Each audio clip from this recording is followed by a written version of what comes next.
Alors, comment est-ce que vous sélectionnez ou choisissez vos designers pour les problématiques que vous voulez aborder sur le territoire, vous d'ailleurs, parce que vous n'êtes pas obligé d'aller chercher sur le territoire, on peut avoir ailleurs. Il y a plusieurs façons effectivement de travailler. Donc, le premier designer avec qui on a travaillé, effectivement, comme on était dans un monde assez inconnu à l'époque, c'est effectivement la 27e région donc, qui nous l'a présenté. C'est déjà quelqu'un qui avait travaillé avec la 27e région. Aujourd'hui, par exemple, je vais prendre l'expérience effectivement menée il y a quelques semaines. On imagine on organise le 23 mai le forum de la démocratie participative.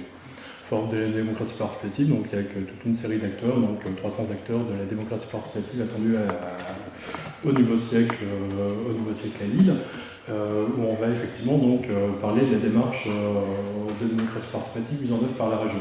À l'intérieur de ces ateliers, effectivement, il y a un des 12 ateliers qui sera sur démocratie représentative, démocratie participative en 2030-2040, qui va s'appuyer effectivement donc, sur des travaux que l'on a menés au sein du Collège régional de prospective.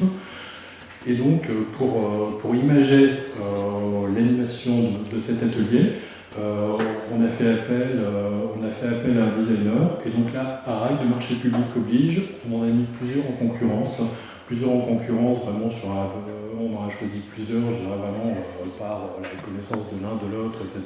On doit au minimum en fait en mettre 3 en concurrence, et ce qu'on a fait simplement, c'est leur donner un scénario de 25-30 lignes, simplement, et nous faire même pas un croquis, comment on avait formulé ça, une façon de matérialiser, de traduire ces 25 lignes sur une esquisse de projet. Et donc c'est vraiment sur une esquisse de projet qu'on a choisi et qu'on lui a confié là ici cette mission. Vraiment.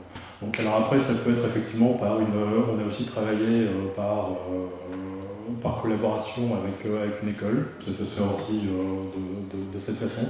Il y a vraiment de multiples façons qu'on fait.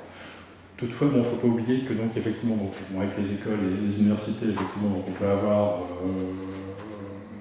avoir différents types de conventions. Toutefois, ensuite, pour travailler vraiment avec un designer qui est à son compte, on est bien sûr sur la règle des marchés publics.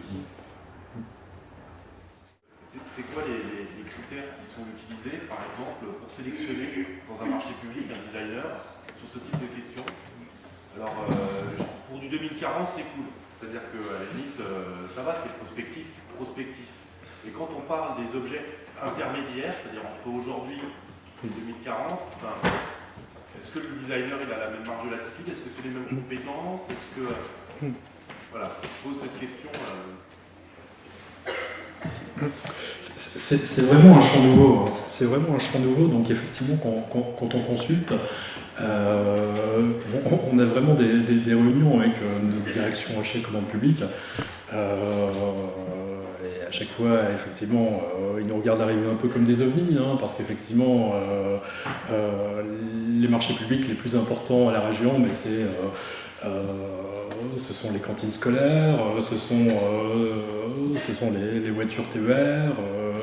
Donc là, effectivement, sur des marchés, sur des objets, effectivement, on a beaucoup de critères. Ensuite, nous, dès qu'on arrive, c'est généralement sur des prestations intellectuelles. Là, ça commence à devenir effectivement un peu plus complexe, mais bon, ça va, maintenant, on sait gérer. Et maintenant, donc, on introduit effectivement des critères de design, d'innovation. Et c'est effectivement, pour y apporter des critères objectifs sur des consultations, c'est jamais évident. Donc on essaie d'élaborer effectivement des grilles. C'est horrible quand on parle effectivement de créativité, etc. Mais quand on passe devant une commission de marché public, on est obligé d'avoir une grille effectivement, donc avec une notation. Et puis sur tel critère, cette proposition effectivement répond, etc. Donc voilà, on essaie de mettre la créativité en pourcentage, en grille, en indicateur. C'est pas quelque chose d'évident, et là vraiment on avance vraiment à chaque fois petit à petit. Donc aujourd'hui dans les critères on met effectivement déjà la compréhension, par exemple la compréhension du message que l'on veut faire passer initialement, l'originalité, la facile lecture que l'on peut avoir effectivement donc, à plusieurs d'un projet soumis par un designer. Voilà, il y a déjà ces 3 à 4 premiers critères que l'on essaie de mettre en œuvre, mais vraiment on avance et à chaque fois qu'on fait une consultation de ce type, on trouve des choses effectivement nouvelles. Mais c'est vraiment quelque chose, effectivement, c'est un chantier nouveau, clairement. Ouais. C'est pas évident. Est-ce qu'il n'y aurait pas, par exemple, un travail de consultation auprès de justement des groupements designers pour essayer de mettre en place la grille pour vous aider en fait C'est une bonne idée. Vous voyez, c'est oui, tout à fait, un bon début parce que si c'est le moins 10 ans qui gagne, c'est pas bon quoi. J'ai pas utilisé ça aussi comme critère. Il y a forcément, effectivement, ça fait partie, mais vraiment on l'utilise, pour être honnête, aujourd'hui, à chaque fois, quand on fait ce type de designer, c'est à hauteur de 20 ou 30%. Voilà. On est à 20 ou 30% sur le critère. C'est quand même important, mais voilà.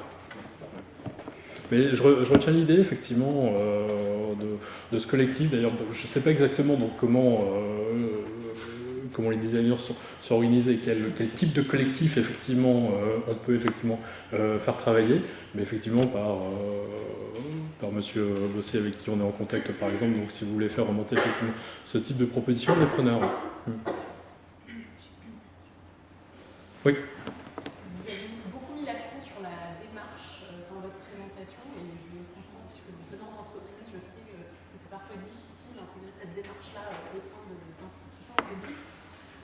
Pourtant, je voulais savoir de votre point de vue quelles sont les retombées concrètes de cette démarche de prospective et d'intégration du design dans votre démarche pour le conseil régional. Qu'est-ce que vous voyez comme impact concret de cette démarche?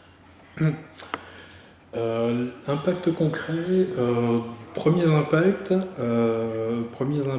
on a sensibilisé la DFI, donc chez nous, désolé, je suis en acronyme, la direction des formations initiales, à travailler dans cet esprit sur les lycées, sur la construction de nouveaux lycées, effectivement, donc travailler avec des créatifs, avec des designers, dans le cadre du lycée du prochain millénaire. Donc c'était le nom de l'opération effectivement, mais vraiment pour effectivement donc la construction donc de nos futurs lycées. Travailler beaucoup plus effectivement donc avec des lycéens d'aujourd'hui, avec des lycéens de demain aussi. Pas travailler non plus avec des tout petits, mais avec des utilisateurs en tout cas, pour effectivement bien ressentir les besoins. Voilà, on avance petit à petit, mais en tout cas, voilà, c'est une des premières conséquences de ce travail mené avec la 27e région en débat, c'est-à-dire qu'on a fait rentrer la 27e région, donc ce laboratoire d'innovation effectivement au sein du conseil régional à travers ces démarches prospectives, pour ensuite les accrocher. Ça c'était le premier chantier sur la question effectivement donc du lycée de demain. Ils ont aussi travaillé sur l'ergonomie du poste de l'élu.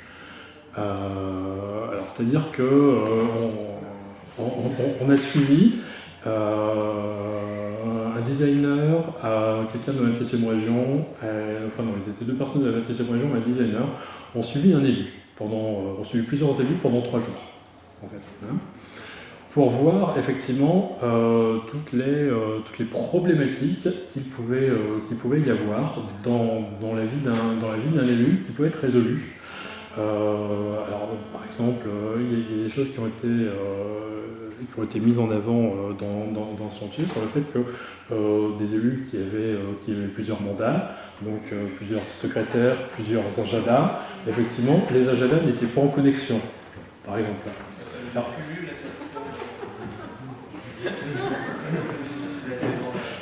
on en reste à notre faible niveau des compétences de la région. Voilà.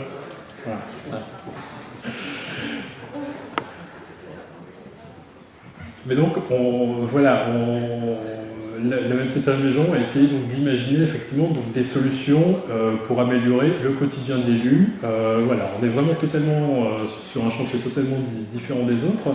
Mais voilà, c'était un chantier qui a été aussi expérimenté. Et il y en a un troisième à ma connaissance. Non, il n'a pas été mis en place. En tout cas, voilà, dans les premiers. Mais c'est quelque chose effectivement de long, hein, ça, la démarche, effectivement, que ce soit dans une entreprise ou certainement encore pire dans une collectivité territoriale. Une dernière question peut-être de ça. Excusez-moi, j'insiste. Est-ce que ces 3 jours, ça a été budgétaire? Est-ce que c'était que 3 jours à suivre les élus? Est-ce que c'était budgétaire? Est-ce que le fait que ce ne soit que 3 jours, parce que je trouve ça peu en fait, Ouais. pour analyser 3 élus, 3 jours, avec 3 personnes, je trouve que pour avoir une vision un peu globale, je trouve que c'est un peu léger. Enfin, il y a le déjeuner, enfin je veux dire, on commence pas tout de suite à 8h du mat. Je pose la question, quoi, si les liens de causalité entre le marché public et ce qui est demandé dans le cahier des charges, on va dire. D'accord, alors, bon, là simplement, franchement, comme nous sommes adhérents en fait à la 27e région par une cotisation annuelle, effectivement, donc la 27e région, effectivement, donc voilà, nous a mis à disposition effectivement donc 2 personnes de chez elle, comme ça. Donc là, il n'y a pas eu de consultation, rien du tout, c'était pas du tout budgétaire. Voilà, c'était dans le cadre de la cotisation, je dirais, annuelle de la région à la 27e région, tout simplement. Une petite dernière question. Oui. Je suis plus sur les vidéos. Donc là, on voit que c'est tout pédagogique, diffusable, etc., appropriable par le public et les acteurs. Et est-ce que vous avez un exemple concret j'ai noté par exemple multi-identité ou circuit court, etc. Est-ce que vous avez un exemple concret de nouvelles politiques qui ont été influencées par cette prospective-là, ou le service prospectif est encore en train d'essayer de convaincre, c'est-à-dire qu'on est encore en phase amont, ou alors il y a déjà des résultats de la prospective qui concrètement et clairement ont influencé la conception de nouvelles politiques?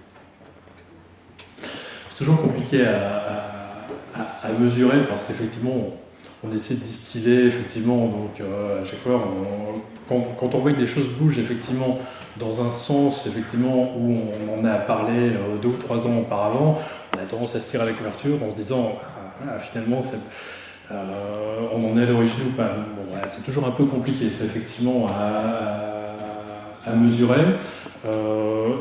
Des exemples vraiment directs, parce qu'on vraiment sont ceux effectivement qu'on travaille actuellement, j'en ai parlé tout à l'heure, donc avec la communauté urbaine de Lille, sur effectivement les politiques des temps. Bon, j'espère qu'effectivement, comme les vice-présidents concernés étaient Eric Piquet et René Mondirin, donc à la communauté urbaine de Lille, j'espère qu'on va continuer à travailler dans le même sens, ça, on verra ça dans les prochaines semaines.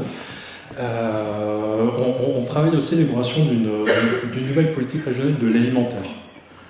Sur la politique régionale de l'alimentaire, là vraiment, effectivement, on travaille vraiment en totale adéquation, effectivement, avec ce vice-président qui anime également un débat public sur la question de l'alimentaire. Là, actuellement, j'ai une collègue qui est à Auchan-Meuillet-Godot, qui tient un stand, effectivement, là cet après-midi, et qui pose des questions donc, sur la consommation, effectivement, donc, des clients. Elle sera sur le Paris-Roubaix dimanche, une braderie sur Orchy, etc. Enfin, tout ça donc, dans le cadre de la question du débat public sur l'alimentaire. En même temps, on a lancé une démarche prospective aussi sur l'alimentaire, avec ce débat public, effectivement, pour aller recenser les besoins et le mode de consommation du citoyen. Et donc ensuite, c'est toute la chaîne, distributeur, consommateur, producteur, effectivement, que l'on interroge dans le cadre de ce débat public. Et on mène aussi une démarche prospective, effectivement, en même temps, là, que l'on a juste initié cette semaine sur cette question. Sinon, après, effectivement, c'est vraiment toujours difficile, effectivement, voilà, dès qu'on a mené une étude prospective, on la diffuse, on travaille avec la direction en question pour dire, voilà, effectivement, nous, ce que l'on perçoit, effectivement, d'intéressant à un horizon 10 ou 20 ans dans le cadre des politiques que vous menez. Quand on voit effectivement des résultats d'évolution de ces politiques 2 ou 3 ans après dans la mise en œuvre, bon, c'est toujours difficile de se dire effectivement, bon, voilà, là c'est nous qui l'avons impacté ou pas. Ouais. Très bien.